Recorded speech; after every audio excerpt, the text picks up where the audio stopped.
Action.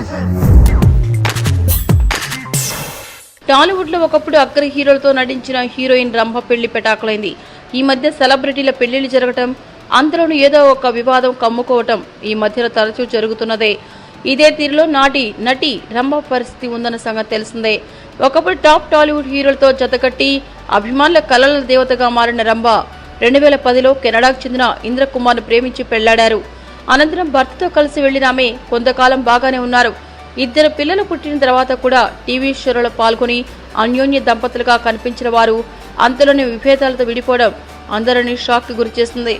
భర్తతో వచ్చిన విభేదాల నేపథ్యంలో 2 పిల్లల్ని తీసుకుని చెన్నైకి తిరిగి వచ్చేసిన రంభ తనను తన భర్తతో కలపాలని కోరుతూ చెన్నై హైకోర్టు కుటుంబ సంక్షేమ కోర్టులో పిటిషన్ దాఖలు చేశారు. పిల్లల సంరక్షణ కోసం నెలకు 2.5 లక్షలు చెల్లించేలా ఆదేశించాలని కోరారు. వీరి వివాదం సోమవారం కోర్టు విచారణకు వచ్చింది. ఈ సందర్భంగా రంభ తన 2 పిల్లలతో కలిసి కోర్టుకు హాజరు కాగా భర్త ఇంద్రకుమార్ కూడా కోర్టుకు వచ్చారు. ఇరువురిది ఫ్యామిలీ మ్యాటర్ కావడంతో వీరిని ప్రత్యేక గదిలో ఉంచిన కోర్టు సామరస్యంగా చర్చల నడుమ పరిష్కరించుకోవాలని కోర్టు ఆదేశించింది. ఇందుకోసం ఒక న్యాయవాదిని కోర్టు నియమించింది. వీరి చర్చల అనంతరం కోర్టు తన ఆదేశాన్ని వెలువరించనుంది. నటి రంభ విడాకులు తీసుకోవడం తన అభిమానులతో పాటు మొత్తం సినీ పరిశ్రమాన్ని ఆశ్చర్యపరిచింది. మీకు ఈ వీడియో నచ్చితే ఒక లైక్ కొట్టండి, లేకపోతే కామెంట్ చేయండి. బట్ సబ్స్క్రైబ్ చేయడం మర్చిపోకండి.